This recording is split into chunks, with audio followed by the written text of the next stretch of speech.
kembali dengan saya Bapak Muhammad Taufik SPD MPD. Mari kita akan memulai pelajaran pada pagi ini. Bagaimana kabar anak-anak semua? Alhamdulillah baik. Tetap semangat ya untuk mengikuti pelajaran pada kali ini.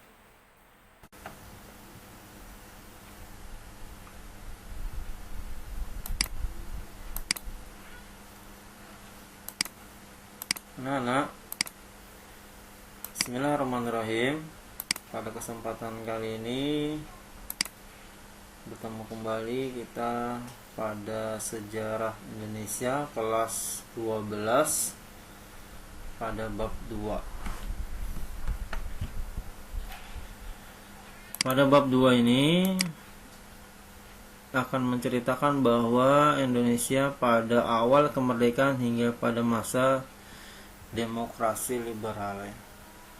Jadi keadaan Indonesia pada awal kemerdekaan sampai masa demokrasi liberal.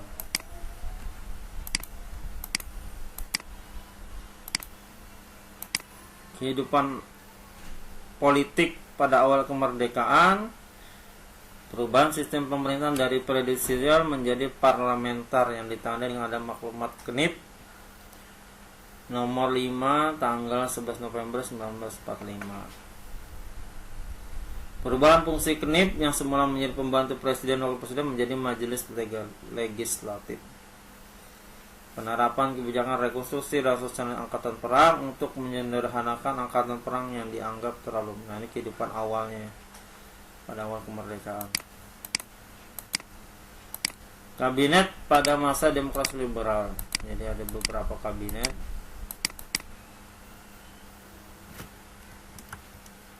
Yang pertama Kabinet Nasir, Kabinet Sukiman, Kabinet Wilopo, Kabinet Ali Sastro Amijoyo 1, Kabinet Burhanuddin Harahap, Kabinet Ali Sastro Amijoyo 2, Kabinet Juanda Karya. Sistem multipartai, ya, berarti partai banyak. Sistem multipartai ini didasari adanya maklumat wakil presiden tanggal 3 November 1945. Dalam maklumat tersebut, Mohatta selaku wakil presiden memberi kebebasan pembentukan partai politik.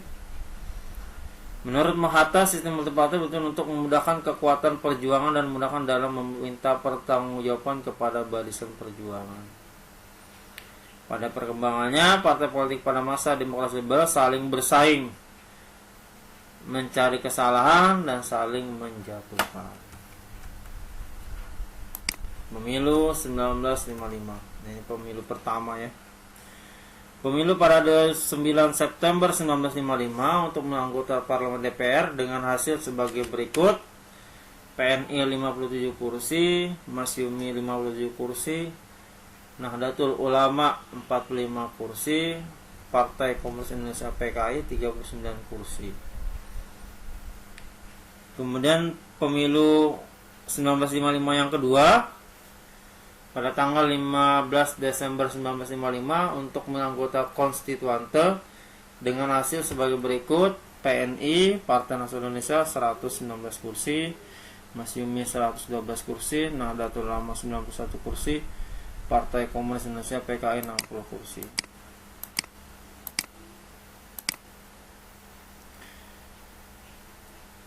Apa penyebabnya konstitusi hasil pemilu 19 gagal menyusun undang-undang dasar? Karena disebabkan adalah perdebatan yang berlarut-larut dalam konstituante.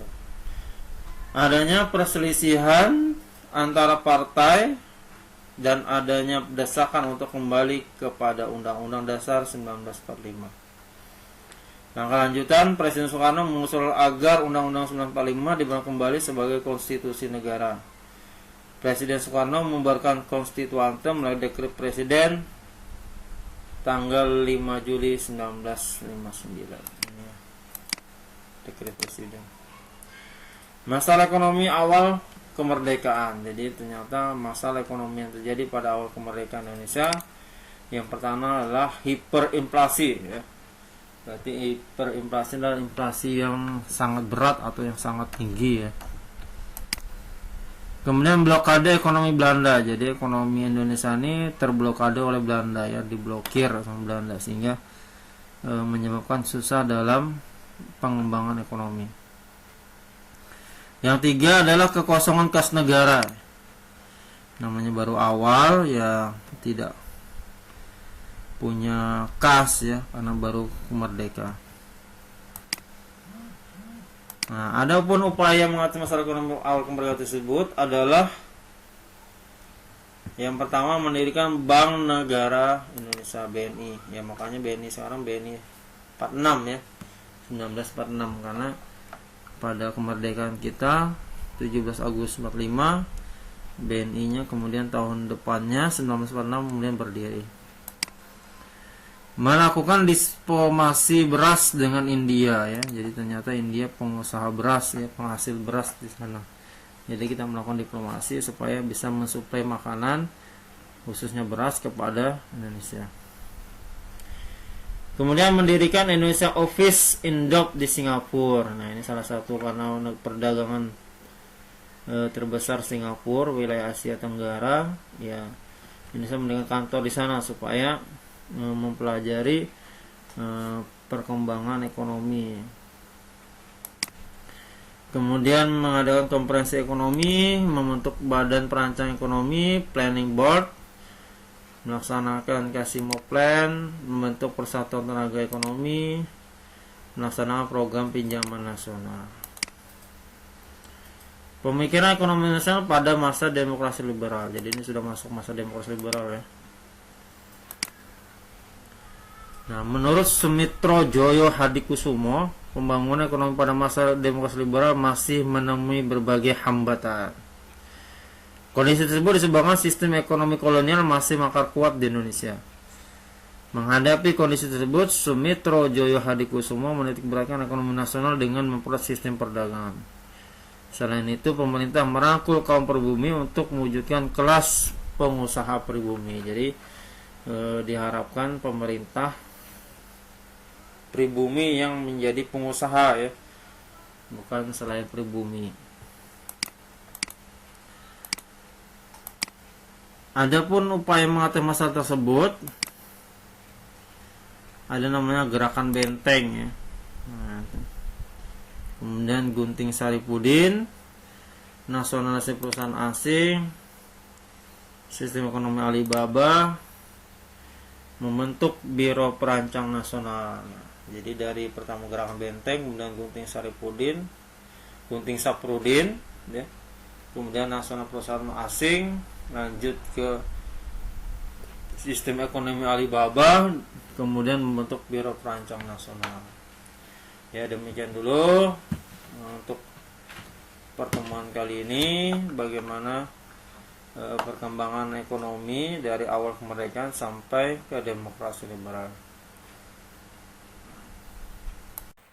Demikian tadi penjelasan Bapak mengenai materi yang telah disampaikan.